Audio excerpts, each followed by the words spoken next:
नमस्कार दोस्तों। Study point के ऑनलाइन प्लेटफॉर्म पे आप सभी का बहुत बहुत स्वागत है। इंडियन कॉन्स्टिट्यूशन से संबंधित टॉपिक वाइज एमसीक्यू श्रृंखला हम लोग पढ़ रहे थे, जिसमें से पिछले वीडियो तक हम लोगों ने भाग 6 यानी राज्य सरकार के बारे में पढ़ना स्टार्ट कर दिया था, जिसमें से पिछले वीडियो में हम लोगों ने राज्यपाल से संबंधित इम्पोर्टेंट एमसीक्यू देखा था। उनको आप एक बार जाकर के प्लेलिस्ट में देख सकते हैं। खासकर राज्यपाल से संबंधित जो आर्टिकल है वो बहुत इंपॉर्टेंट है, बार बार एग्जाम में पूछे जाते हैं। ठीक है, इस वीडियो में हम लोग राज्य विधानमंडल के बारे में इंपॉर्टेंट एमसीक्यू देखेंगे। ठीक है, जो कि ज्यादातर प्रीवियस ईयर पे बेस्ड होंगे। तो चलिए स्टार्ट करते हैं। आज का पहला क्वेश्चन है कि निम्नलिखित कथनों पर विचार करें। पहला स्टेटमेंट है कि राज्य विधानमंडल में राज्यपाल शामिल होता है, जबकि दूसरा स्टेटमेंट है सभी राज्यों में विधान परिषद होती है, और तीसरा स्टेटमेंट है विधानसभा एक अनिवार्य सदन है। ठीक, तो इसमें से हम लोगों ने जब संसद पढ़ा था तो उसमें भी समझा था कि जो राष्ट्रपति होता है संसद का अभिन्न अंग होता है। इसी तरह राज्य में भी जो विधानमंडल होता है तो इसमें राज्यपाल अभिन्न अंग होता है, क्योंकि इसके साइन करने के बाद ही कोई भी जो विधि बनेगी या कोई भी जो कानून होगा तो कानून का रूप धारण लेगा, यानी कोई भी बिल जो होगा कानून का रूप धारण लेगा। तो पहला स्टेटमेंट सही हो जाता है। ठीक है, दूसरा है कि सभी राज्यों में विधान परिषद होती है, तो ये स्टेटमेंट गलत हो जाएगा, क्योंकि केवल 6 राज्यों में ही अभी तक विधान परिषद है। ठीक है, तो ये याद रखिएगा। और तीसरा है कि विधानसभा एक अनिवार्य सदन है, तो ये स्टेटमेंट भी सही हो जाता है। ठीक है, तो ऑप्शन सी इसका सही उत्तर हो जाएगा। ऑप्शन सी, इसमें से केवल एक और तीन। ठीक है, तो याद रखिएगा। चलिए अगला क्वेश्चन देखते हैं। अगला क्वेश्चन है निम्नलिखित कथनों पर विचार करें। पहला स्टेटमेंट है कि विधान परिषद स्थायी सदन है, जबकि दूसरा स्टेटमेंट है इसे भंग किया जा सकता है, जबकि तीसरा स्टेटमेंट है इसके सदस्य 6 वर्ष के लिए होते हैं। तो पहला स्टेटमेंट तो बिल्कुल सही है, क्योंकि विधान परिषद का जब एक बार गठन संसद द्वारा कर दिया जाता है तो संसद ही इसे हटा सकती है। तो ये एक स्थायी सदन है, इसको भंग नहीं किया जा सकता है। तो दूसरा स्टेटमेंट गलत हो जाएगा, इसको भंग नहीं किया जा सकता। और जो इसके सदस्य होते हैं तो वो 6 साल के लिए अपॉइंट होते हैं, और 1/3 मेंबर जो होते हैं तो हर 2 साल में रिटायर होते जाते हैं। ठीक है, तो यहाँ पहला और तीसरा स्टेटमेंट सही हो जाएगा, यानी ऑप्शन ए इसका सही उत्तर हो जाएगा। याद रखिएगा। ठीक है, बाकी विधान परिषद के बारे में उल्लेख जो किया गया है तो अनुच्छेद 169 में किया गया है, ये भी आप याद रखिएगा।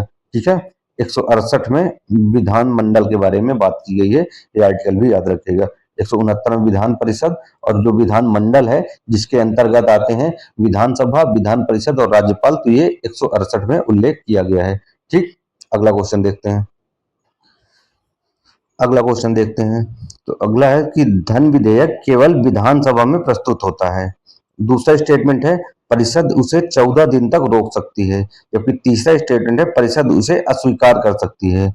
तो पहला स्टेटमेंट तो सही है, जिस प्रकार हम लोगों ने संसद में भी देखा था। हम इसको कनेक्ट करते जा रहे हैं जिससे आसान रहेगा याद रखना। संसद में हमने देखा था जो धन विधेयक था केवल लोकसभा में प्रस्तुत हो सकता था, यहाँ भी केवल विधानसभा में ही प्रस्तुत हो सकता है, यानी स्टेटमेंट पहला सही हो जाएगा। 14 दिन तक राज्यसभा रोक सकती थी, इसी प्रकार 14 दिन तक इसे परिषद भी रोक सकती है अपने पास तक, जबकि परिषद इसे अस्वीकार कर सकती है, तो यह स्टेटमेंट गलत हो जाएगा। तो यानी पहला और दूसरा स्टेटमेंट सही हो जाएगा, यानी ऑप्शन ए इसका सही उत्तर हो जाएगा। ठीक है, याद रखिएगा। अगला क्वेश्चन देखते हैं। अगला क्वेश्चन है, अगला क्वेश्चन पहला स्टेटमेंट है कि विधानसभा को राज्यपाल भंग कर सकता है, जबकि दूसरा स्टेटमेंट है विधानसभा का कार्यकाल 5 वर्ष होता है, और इसमें तीसरा स्टेटमेंट है कि इसे बढ़ाया नहीं जा सकता है। ठीक, तो पहला स्टेटमेंट तो राज्यसभा भंग कर सकता है, सही है, जबकि दूसरा इसका कार्यकाल 5 वर्ष होता है, यह भी सही है।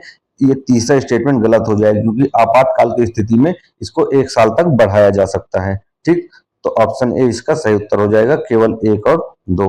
ठीक, तो ये याद रखिएगा। अगला क्वेश्चन देखते हैं। तो अगला क्वेश्चन है, पहला स्टेटमेंट की परिषद के 1/3 सदस्य, परिषद मतलब विधान परिषद के 1/3 सदस्य हर 2 साल में रिटायर होते हैं, जबकि दूसरा स्टेटमेंट है कि परिषद का अधिकतम आकार विधानसभा के 1/3 से अधिक नहीं हो सकता है, जबकि तीसरा स्टेटमेंट है कि परिषद का जो गठन करता है तो राष्ट्रपति करता है। तो पहला तो सही है, हमने अभी पिछले ही देखा था कि 1/3 मेंबर हर 2 साल में रिटायर होते हैं और इनका कार्यकाल 6 वर्ष होता है। ठीक है, 1/3 से ज्यादा नहीं हो सकते विधान परिषद की सदस्यों की संख्या, ये भी स्टेटमेंट सही है, जबकि तीसरा स्टेटमेंट गलत हो जाएगा क्योंकि इसके जो गठन करता है तो संसद करता है। ठीक है, तो यानी ऑप्शन ए सही हो जाएगा, केवल एक और दो। ठीक, अगला क्वेश्चन देखते हैं। अगला इंपॉर्टेंट क्वेश्चन है कि यदि कोई राज्य विधान परिषद समाप्त करना चाहता है तो ऑप्शन ए है राज्यपाल निर्णय लेता है, ऑप्शन बी है विधानसभा प्रस्ताव पारित करती है, ऑप्शन सी है राष्ट्रपति आदेश देता है, या ऑप्शन डी है सुप्रीम कोर्ट निर्णय लेता है। तो जो जब कोई भी राज्य विधान परिषद को समाप्त करना चाहता है तो अपने यहाँ से 2/3 बहुमत से एक प्रस्ताव पारित करता है, उसके बाद संसद में जाता है तो संसद इसे साधारण बहुमत से पारित करके इसको समाप्त कर देती है। तो इसमें ऑप्शन बी सही उत्तर हो जाएगा, यानी विधानसभा को एक प्रस्ताव पारित करना होता है। ये याद रखिएगा कि आर्टिकल 169 में उल्लेख है कि 2/3 बहुमत से ही इसको पारित करना जरूरी है प्रस्ताव को। ठीक है, तो ये याद रखिएगा। अगला क्वेश्चन देखते हैं।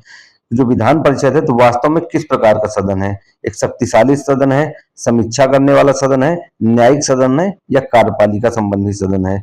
तो जो विधान परिषद होती है ये केवल समीक्षा का कार्य करती है, क्योंकि इसको कोई भी अधिकार नहीं मिले हैं। ये साधारण विधेयक को मात्र 3 महीने तक, और जब एक बार वापस भेजती है तो उसके बाद 1 महीने और टोटल 4 महीने तक रोक सकती है। इसके अलावा कोई इसको शक्तियां प्राप्त नहीं है। ये केवल समीक्षा करने के लिए ही बनाया गया है। ठीक है, तो ये याद रखिएगा कि निम्नलिखित में से कौन सा कथन गलत है, यानी गलत कथन बताना है। पहला ऑप्शन है विधानसभा भंग की जा सकती है, जबकि दूसरा ऑप्शन है कि विधान परिषद स्थायी सदन है, तीसरा ऑप्शन है कि परिषद अधिक शक्तिशाली है, और चौथा ऑप्शन है धन विधेयक विधानसभा में ही प्रस्तुत किया जा सकता है। तो ये इसमें तीसरा ऑप्शन गलत हो जाएगा कि विधान परिषद अधिक शक्तिशाली, क्योंकि इसमें इसको कोई अधिकार नहीं मिलेगी, ये केवल समीक्षा के लिए है। ये मात्र 3 महीने तक नॉर्मल कंडीशन में, और वापस जब एक बार पुनर्विचार के लिए भेजती है तो 1 महीने तक, और केवल 4 महीने तक ही किसी विधेयक को रोक सकती है। बाकी इसको कोई अधिकार नहीं मिले हैं। ठीक है, तो ये याद रखिएगा। क्वेश्चन है कि विधान परिषद के जो सदस्य होते हैं, ऑप्शन है कि सीधे जनता द्वारा चुने जाते हैं, ऑप्शन बी है प्रत्यक्ष अप्रत्यक्ष रूप से चुने जाते हैं, ऑप्शन सी केवल राज्यपाल चुनता है, या ऑप्शन डी है मुख्यमंत्री चुनता है। तो जो विधानसभा के सदस्य होते हैं ये अप्रत्यक्ष रूप से चुने जाते हैं। इनकी अगर हम पूरी प्रोसीजर देखें जो कि इंपॉर्टेंट है, याद रखिएगा, तो 1/3 मेंबर जो होते हैं तो स्थानीय निकायों द्वारा चुने जाते हैं। स्थानीय निकाय जिसमें से पंचायत और नगर पालिका होती हैं। 1/3 चुने जाते हैं विधायकों द्वारा, यानी विधानसभा सदस्यों द्वारा, विधायकों द्वारा। 1/6 को मनोनीत करते हैं राज्यपाल। ठीक, अब बचे कितने? 1/6। तो इसमें से 1/12 को जो ग्रेजुएट स्टूडेंट होते हैं, ग्रेजुएट स्टूडेंट ये सेलेक्ट करते हैं, चुनते हैं मतलब, और 1/12 को जो टीचर होते हैं तो ये चुनते हैं। इस प्रकार से जो विधान परिषद के सदस्य होते हैं तो चुने जाते हैं, याद रखिएगा। इसमें शामिल कौन होते हैं? स्थानीय निकाय, विधानसभा के सदस्य, राज्यपाल, ग्रेजुएट किए हुए स्टूडेंट, और साथ साथ टीचर। तो ये इतने लोग मिल करके इनको चुनते हैं, जो कि अप्रत्यक्ष रूप से चुने जाते हैं, याद रखिएगा। ठीक है, अगला क्वेश्चन है कि राज्य विधानमंडल का प्रमुख कौन होता है?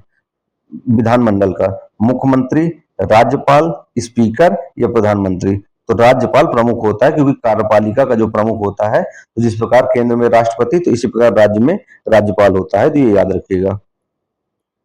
क्वेश्चन है कि निम्नलिखित कथनों पर विचार करें। पहला स्टेटमेंट है कि राज्य में संसद की तरह संयुक्त सत्र होता है। ठीक, जबकि दूसरा स्टेटमेंट है कि जो विधान परिषद होती है साधारण विधेयक को 4 महीने तक ही रोक सकती है। तो ये पहला स्टेटमेंट तो गलत हो जाता है, क्योंकि यहाँ पे कोई ऐसा प्रावधान नहीं है संयुक्त सत्र होने का। ठीक है, जिस प्रकार हमने केंद्र में देखा था कि राष्ट्रपति जो उसका आह्वान करते हैं संयुक्त बैठक का, और उसकी अध्यक्षता लोकसभा के अध्यक्ष करते हैं, जबकि इसमें ऐसा कोई प्रावधान नहीं है। और जो ये साधारण विधेयक को होता है, तो हमने पीछे ही देखा कि पहले 3 महीने, फिर जब एक बार पुनर्विचार के लिए भेजते हैं संशोधन के लिए, उसके बाद 1 महीने, और तो कुल 4 महीने तक ही रोक सकती है विधान परिषद। यानी ऑप्शन बी इसका सही उत्तर हो जाएगा, केवल 2। ठीक, ये याद रखिएगा। क्वेश्चन है अध्यादेश से संबंधित। क्वेश्चन है कि निम्नलिखित कथनों पर विचार करें। पहला स्टेटमेंट है कि अध्यादेश राज्यपाल जारी करता है, जबकि दूसरा स्टेटमेंट है यह केवल तब जारी होता है जब विधानसभा सत्र में नहीं होता है, और तीसरा स्टेटमेंट है इसकी वैधता 6 महीने होती है। तो अध्यादेश जारी करने का राज्यपाल को आर्टिकल 213 में उल्लेख किया गया है कि अध्यादेश जारी करने का इसको अधिकार होता है, और ये तब अध्यादेश जारी कर सकता है जब कोई कानून बनाना आवश्यक हो और जो राज्य विधानमंडल होता है तो सत्र में नहीं होता है। ठीक है, इसकी वैधता 6 महीने नहीं होती है। पहले कंडीशन में इसकी वैधता तो 6 महीने होती है ज्यादा से ज्यादा, लेकिन इसमें से 6 सप्ताह और जुड़ जाते हैं कि जब कोई पहली बैठक होती है उसके 6 सप्ताह के अंदर इसको पारित करना होता है, नहीं तो ये अध्यादेश समाप्त हो जाता है। तो यानी पहला और दूसरा स्टेटमेंट सही हो जाएगा, केवल एक और दो। ठीक, तो याद रखिएगा ऑप्शन नंबर ए सही उत्तर है। कि कोरम के संबंध में कौन सा कथन सही है? पहला ऑप्शन है 1/5 सदस्य होने से कोरम पूरी होती है, 1/2 सदस्य, 1/10 सदस्य, 1/6 या 1/3। तो 1/10 सदस्य यानी 1/10 सदस्य अगर प्रेजेंट हो रहे हैं तो कोरम पूरी हो जाती है और विधानसभा की कार्यवाही स्टार्ट हो जाती है। ऑप्शन बी इसका सही उत्तर होगा। अगला क्वेश्चन है कि निम्नलिखित कथनों पर विचार करें। पहला स्टेटमेंट है कि विधानसभा का न्यूनतम आकार 60 होता है, मतलब 60 से कम विधानसभा के सदस्य नहीं हो सकते हैं किसी भी सदन में। जबकि दूसरा है कि अधिकतम 500 मेंबर हो सकते हैं। जबकि तीसरा स्टेटमेंट है कि सभी राज्यों में संख्या जो होती है तो समान होती है। तो पहला स्टेटमेंट तो सही है, क्योंकि मिनिमम 60 विधायक तो होने जरूरी होते हैं किसी भी विधानसभा में। हालांकि गोवा में 40 ही विधायक हैं, जो कि एक एक्सेप्शन है। ठीक, तो ये 60 की संख्या दी गई है कि न्यूनतम इतने होने चाहिए, और अधिकतम 500 है, जिसमें से सबसे ज्यादा यूपी में है इस समय। सभी राज्यों में समान संख्या होती है तो ये स्टेटमेंट गलत हो जाता है, क्योंकि अलग अलग राज्यों में अलग अलग इनकी सदस्य संख्या होती है जो कि जनसंख्या के आधार पर होती है। तो ऑप्शन ए सही उत्तर हो जाएगा, पहला और दूसरा स्टेटमेंट सही है। ठीक, अगला क्वेश्चन है कि निम्नलिखित कथनों पर विचार करें।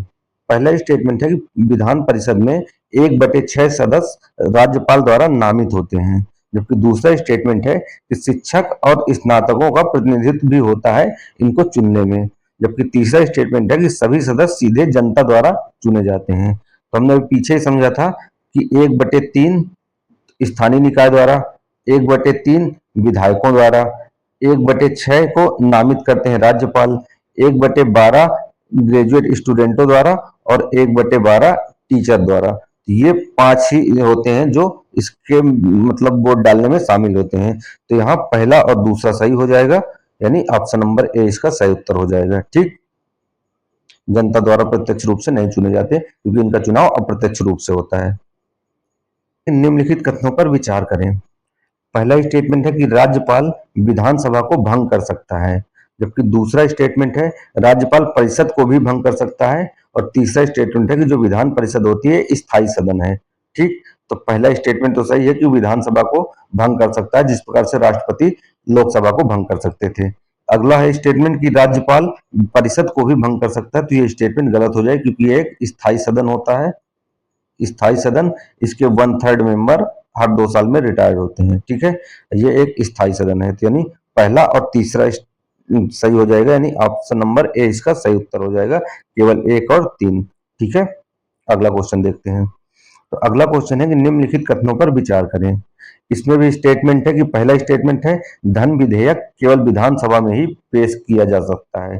जबकि दूसरा स्टेटमेंट है कि विधान परिषद इसे संशोधित कर सकती है। जबकि तीसरा स्टेटमेंट है कि अंतिम निर्णय विधानसभा का होता है। तो जिस प्रकार हमने केंद्र में देखा था कि जो धन विधेयक होता है केवल लोकसभा में, इस प्रकार राज्य में भी विधानसभा में भी प्रस्तुत होता है। इसे संशोधित नहीं कर सकती विधान परिषद, उसी तरह जिस प्रकार से राज्यसभा नहीं कर सकती थी। और इसमें जो अंतिम निर्णय होता है ये विधानसभा का होता है। ठीक है, तो ऑप्शन नंबर ए इसमें भी सही उत्तर हो जाएगा, केवल 1 और 3 ऑप्शन सही है। ठीक, क्वेश्चन है कि निम्नलिखित कथनों पर विचार करें। पहला स्टेटमेंट है कि जो विधानसभा का कार्यकाल होता है इसे समानता 5 वर्ष का होता है। जबकि दूसरा स्टेटमेंट है कि आपातकाल में इसे बढ़ाया जा सकता है, और तीसरा स्टेटमेंट है कि विधान परिषद का कार्यकाल भी बढ़ाया जा सकता है। तो ये समानता 5 वर्ष का होता है, ये हमने पहले ही देखा। आपातकाल में इसे बढ़ाया जा सकता है 1 वर्ष के लिए, ये स्टेटमेंट भी सही हो जाएगा। और तीसरा है कि विधान परिषद का कार्यकाल भी बढ़ाया जा सकता है, तो ऐसा कोई प्रावधान संविधान में नहीं किया गया है। ऑप्शन नंबर ए इसका सही उत्तर हो जाएगा, केवल 1 और 2 करेक्ट हैं। ठीक, अगला क्वेश्चन देखते हैं। अगला क्वेश्चन है निम्नलिखित कथनों पर विचार करें। पहला स्टेटमेंट है कि विधान परिषद के सदस्य विभिन्न निर्वाचन समूहों से आते हैं। ये तो हमने देखा ही था कि कई निर्वाचन समूह से आते हैं, अलग अलग लोग इनको सेलेक्ट करते हैं। कुछ सदस्य राज्यपाल द्वारा नामित भी होते हैं। हमने देखा था कि 1/6 सदस्य राज्यपाल नामित करते हैं। सभी सदस्य सीधे जनता द्वारा चुने जाते हैं। तो ये भी रिपीटेड क्वेश्चन हो जाता है।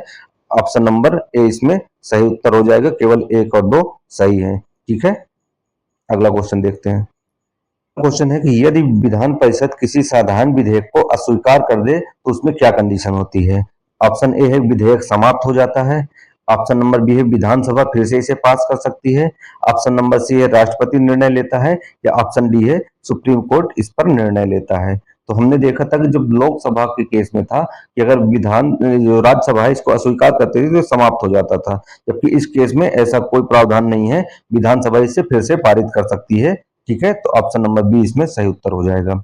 अगला क्वेश्चन है कि विधान परिषद का अस्तित्व किस पर निर्भर करता है। ये राज्यपाल पर, विधानसभा प्लस संसद पर, राष्ट्रपति पर या सुप्रीम कोर्ट पे। तो जिस प्रकार विधान परिषद का जब गठन होता है तो विधानसभा और संसद का रोल रहता है, उसी प्रकार इसको हटाने पर भी विधानसभा और संसद का रोल होता है, जिसमें से 2/3 बहुमत से प्रस्ताव पारित करके भेजती है जब विधानसभा संसद के पास। अगर संसद इसे साधारण बहुमत से पारित कर देती है तो ये समाप्त हो जाता है, विधान परिषद समाप्त हो जाती है उस राज्य से। ठीक है, अगला क्वेश्चन देखते हैं। अगला क्वेश्चन है कि राज्यपाल किस स्थिति में विधेयक को राष्ट्रपति के पास भेज सकता है। पहला ऑप्शन है धन विधेयक को, तो इसमें तो कोई अधिकार नहीं है धन विधेयक को भेजने को। साधारण विधेयक को, तीसरा है संवैधानिक महत्व के मामलों को, और चौथा है कोई नहीं। तो जब संवैधानिक महत्व के मामले होते हैं तो इसको सामान्यतः राज्यपाल राष्ट्रपति के पास ऐसे विधेयकों को भेज देता है। हालांकि यह इसकी विवेकाधीन शक्ति के अंतर्गत आता है। विवेकाधीन शक्ति के अंतर्गत आता है मतलब ये किसी भी विधेयक को जब इसके पास आते हैं तो इसके पास कई ऑप्शन होते हैं, या तो स्वीकार कर दे, या तो अस्वीकार कर दे, या तो इसे वापस भेज दे पुनर्विचार के लिए, या तो राष्ट्रपति के लिए आरक्षित करके रख ले। तो ये इसकी विवेकाधीन शक्ति होती है, लेकिन संवैधानिक मामलों में ज्यादातर ये राष्ट्रपति के पास भेज देता है। ठीक है, तो ऑप्शन नंबर सी इसका सही उत्तर हो जाएगा। क्वेश्चन है निम्नलिखित में से कौन सा सही है। ऑप्शन ए है कि जो विधान परिषद है सरकार को गिरा सकती है। ऑप्शन नंबर बी है परिषद मुख्यमंत्री को चुनती है। ऑप्शन नंबर सी है विधान परिषद केवल सलाह देती है। या ऑप्शन डी है विधान परिषद धन विधेयक को पास करती है। तो परिषद को बहुत ही कम अधिकार मिले हुए हैं, ये केवल और केवल सलाह दे सकती है, यानी समीक्षा करने के लिए ही मुख्य रूप से इसका गठन किया गया है। ठीक, तो ऑप्शन नंबर सी इसका सही उत्तर हो जाएगा। अगला क्वेश्चन है कि विधानसभा में सरकार किसके प्रति उत्तरदायी होती है। क्या विधान परिषद के प्रति होती है, कि राज्यपाल के प्रति होती है, या विधानसभा के प्रति, या राष्ट्रपति के प्रति। तो जिस प्रकार संसद के केस में हमने देखा था कि संसद में जो सरकार होती है केंद्र की, वो लोकसभा के प्रति उत्तरदायी होती है। इसी प्रकार राज्य में भी विधानसभा के प्रति सरकार उत्तरदायी होती है। ठीक, तो ऑप्शन नंबर सी सही उत्तर हो जाएगा। क्वेश्चन है निम्नलिखित कथनों पर विचार कीजिए। पहला स्टेटमेंट है कि राज्य में द्विसदनीय व्यवस्था सभी राज्यों में होती है, जबकि दूसरा स्टेटमेंट है कि कुछ राज्य में एक सदनीय व्यवस्था होती है। ठीक है, तो जो पहला स्टेटमेंट है तो ये गलत हो जाता है। कुछ राज्यों में द्विसदनीय व्यवस्था सभी राज्यों में नहीं है, केवल 6 राज्य ही हैं जिन पे द्विसदनीय व्यवस्था है। पहला है यूपी, दूसरा है बिहार, तीसरा है आंध्र प्रदेश, चौथा है तेलंगाना, पांचवा है महाराष्ट्र और छठवां है कर्नाटक। ठीक, तो ये 6 राज्य ही हैं, ये याद रखिएगा, जिनमें विधान परिषद इस समय अस्तित्व में है। ठीक है, कुछ राज्यों में एक सदनीय व्यवस्था होती है, तो ये स्टेटमेंट सही हो जाएगा, यानी केवल 2 सही है। ठीक, याद रखिएगा, इंपॉर्टेंट क्वेश्चन है। अगला क्वेश्चन देखते हैं। निम्नलिखित कथनों पर विचार करें। पहला स्टेटमेंट है कि विधान परिषद में 1/12 सदस्य स्नातकों द्वारा चुने जाते हैं, जबकि दूसरा है कि 1/12 सदस्य शिक्षकों द्वारा चुने जाते हैं और 1/6 सदस्य राज्यपाल द्वारा नामित होते हैं। ये तीनों के तीनों स्टेटमेंट सही हो जाएंगे, हमने पहले ही डिस्कस किया था। 1/3 स्थानीय निकाय द्वारा, 1/3 विधायकों द्वारा, 1/6 राज्यपाल, 1/12 स्नातकों द्वारा और 1/12 शिक्षकों द्वारा, यानी तीनों के तीनों स्टेटमेंट सही हो जाएंगे। ऑप्शन नंबर डी इसका सही उत्तर हो जाएगा, उपयुक्त सभी। ठीक है, ऑप्शन नंबर डी सही उत्तर हो जाएगा। अगला क्वेश्चन देखते हैं कि यदि कोई राज्य विधान परिषद बनाना चाहता है तो सबसे पहला कदम क्या होगा। ऑप्शन नंबर ए राष्ट्रपति की अनुमति चाहिए। ऑप्शन नंबर बी संसद में कानून बनाए, ऑप्शन नंबर सी विधानसभा में प्रस्ताव पारित करे, या ऑप्शन नंबर डी राज्यसभा के आदेश, राज्यसभा राज्यपाल इसको आदेश दे। तो इसमें सबसे पहला जो कार्य होगा, विधानसभा 2/3 बहुमत से प्रस्ताव पारित करके संसद में भेजती है, जो संसद इसे साधारण बहुमत से पारित करती है और राज्य में राज्य परिषद बन जाती है, यानी विधान परिषद बन जाती है। ठीक है, तो ये ऑप्शन नंबर सी इसका सही उत्तर हो जाएगा। अगला क्वेश्चन है कि निम्नलिखित कथनों पर विचार करें। पहला स्टेटमेंट है कि राज्यपाल सत्र को बुलाता है। नंबर दूसरा स्टेटमेंट है कि राज्यपाल सत्र को स्थगित कर सकता है। नंबर तीसरा स्टेटमेंट है कि राज्यपाल विधानसभा को भंग कर सकता है। तो पहला स्टेटमेंट तो सही है कि राज्यपाल सत्र को बुला सकता है, जबकि दूसरा स्टेटमेंट है कि सत्र को स्थगित कर सकता है, तो ये ऑप्शन गलत हो जाएगा, क्योंकि जो विधानसभा अध्यक्ष होते हैं वही इसको स्थगित करते हैं। ठीक है, हालांकि सत्रासन राज्यपाल करते हैं और विधानसभा को भंग भी राज्यपाल कर सकते हैं, यानी ऑप्शन नंबर सी इसका सही उत्तर हो जाएगा। ठीक है, आज का अंतिम क्वेश्चन देखते हैं, निम्नलिखित कथनों में से कौन सा सही है। ऑप्शन नंबर ए है, जो विधान परिषद और विधानसभा है तो समान शक्तिशाली होती हैं। नंबर दूसरा है कि परिषद अधिक शक्तिशाली होती है, जबकि ऑप्शन नंबर सी है विधानसभा अधिक शक्तिशाली होती है। तो हमने अभी पीछे ही देखा था कि विधानसभा को अधिक शक्तियां मिली हुई हैं। धन विधेयक के केस में इसको अधिक शक्तियां हैं। साधारण विधेयक भी जो होते हैं तो ये भी इसमें इसी को अथाह शक्तियां मिली हुई है। जो विधान परिषद है इसको बहुत ही सीमित शक्ति है, मात्र 4 महीने तक ही रोक सकती है। ठीक है, प्रकार जितने भी इंपॉर्टेंट क्वेश्चन थे विधानसभा या विधानमंडल से संबंधित प्रीवियस ईयर में पीवाईक्यू में, तो उनको हम लोगों ने इस वीडियो में डिस्कस किया। ठीक है, और उससे संबंधित जितने एक्स्ट्रा फैक्ट थे हम लोगों ने उनको भी कवर करने का प्रयास किया। अगले वीडियो में हम लोग हाई कोर्ट के बारे में देखेंगे। ठीक है, जो इंपॉर्टेंट एमसीक्यूज अभी तक पूछे गए होंगे। ठीक है, अगर अभी तक आपने हमारे चैनल को सब्सक्राइब नहीं किया तो प्लीज सब्सक्राइब कर लीजिए। धन्यवाद।